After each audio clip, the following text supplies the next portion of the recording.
عمر اب کیوں نہیں آتا؟ یہ کیسے وقت میں تیری یاد آئی ہے؟ تجھے تو رسول اللہ صلی اللہ علیہ وسلم نے مانگا تھا، تجھے تو اللہ کے رسول کی دعائیں اس وقت سے حاصل تھیں جب تو ایمان بھی نہیں لایا تھا۔ بہت دھماکے دیکھے ہیں تاریخ کی گزرگاہوں نے، مگر وہ مشرکوں کے ٹوٹتے دلوں کی گونج آج تک زمانے کو تھراتی ہے۔ جب تیرے دار ارقم میں کلمہ شہادت پڑھنے پہ صحابہ نے تکبیر کا نعرہ بلند کیا تھا، اس دن کا سورج فلک پہ نئے انداز سے مسکرایا تھا، کعبہ کے بت سہمے پڑے تھے، شرک کے ایوانوں میں ماتم بپا تھا، عمر اب فاروق بن کے چلا آیا تھا۔ جس دن سے اس نے راہ حق پر قدم رکھا، اسی دن سے وہ چلا تو کاروان بن کر چلا، اس زمین کی ظلمتوں میں آسمان بن کر چلا، زمین کے خداؤں کے سینے پہ توحیدی اذان بن کر چلا۔ فاروق، ہاں فاروق آ گیا تھا۔ وہ آیا تو اسلام کا کوئی نام لیوا سر جھکا کر چلتا ہی نہ تھا۔ ہجرت کے دن آئے، ہر کوئی راتوں کو نکلا، خفیہ راستے آباد کیے گئے، بچتے ہوئے رازداری سے چلے، مگر فاروق تلوار اٹھائے سر میدان آیا اور مکہ کی فضاؤں میں بجا نگارے دیے۔ جو چاہتا ہے اپنی بیوی کو بیوہ اور بچوں کو یتیم دیکھے، وہ آئے سامنے۔ آج کفر کے سردار دروازوں کی درزوں سے دیکھ رہے تھے اور وہ جا رہا تھا عمر، ان کے دلوں کو گھوڑوں کے سموت تلے رونتے ہوئے۔ وہ عمر تھا۔ عمر جب بولتا تھا تو قرآن اترتا تھا، چلتا تھا تو ابلیس رستہ بدلتا تھا، لڑتا تھا تو جنوں کو بچھاڑ دیتا تھا، اس کی کسی بات کو آفتاب نبوت نے رد کر دیا تو عرش والا اس کی تائید کرتا تھا۔ اللہ کے رسول کی ذات کے ساتھ ایسا جڑا کہ میں، ابو بکر اور عمر ان کی گفتگو میں ایک مکمل لفظ بن کر سما گیا تھا۔ ایمان والوں کی خلقت نے خلافت کی حلق اس پہ سجائی تو کیا کیا داستانیں نہ تھی کہ وجود میں آئیں۔ کوئی غیر ملکی قاصد تھا کہ لوگوں سے پوچھتا تھا خلیفہ کا محل کہاں ہے، اور لوگ ابرو سکیڑ کر کہتے تھے محل خلیفہ کا۔ لوگوں کے کہنے پہ وہ مدینہ کے رستوں کی طرف چل نکلا۔ بڑی منزلوں کے مسافر رستوں میں ملتے ہیں، انہیں محلوں سے کیا مطلب؟ دور ایک درخت کے نیچے کسی پتھر پر سر رکھے عمر فاروق تنہا سو رہے تھے۔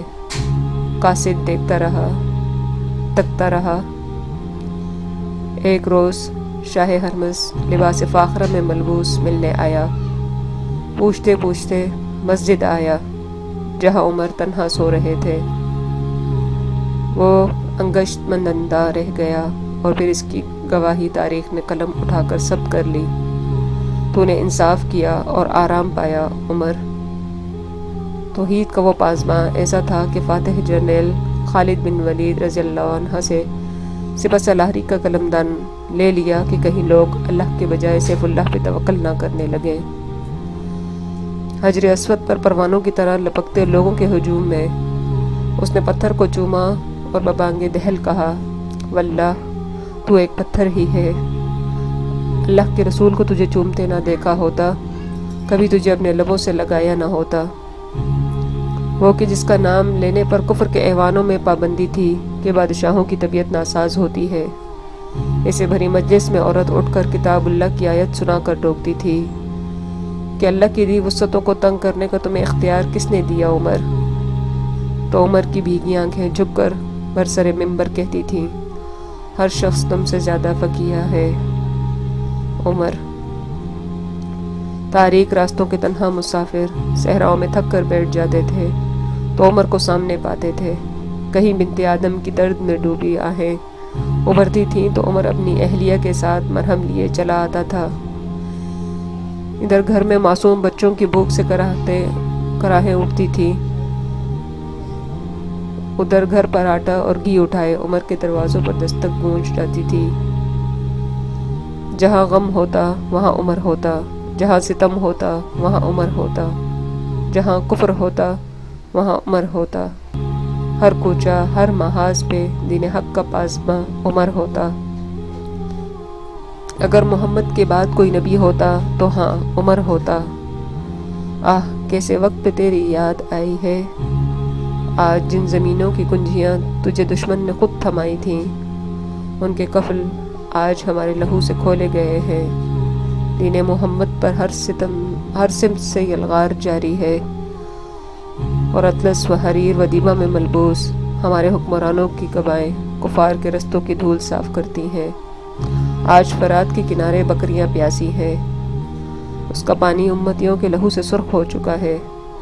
آج چولہوں پہ ابلتے پتھر کے جوش میں بچوں کی چیخیں دب جاتی ہیں، تو عمر کے فراق میں ماؤں کی آنکھیں سلگتی ہیں۔ اب صحراؤں میں گونجتی آہیں ذروں سے ٹکرا کر دم توڑ دیتی ہیں۔ فلک بھیگتی آنکھوں سے سوال کی نہ ہے، عمر اب کیوں نہیں آتا؟ فاروق تیرے نام کے ہر حرف پہ میں قربان، تیری جدائی تیری یادیں ستاتی ہیں۔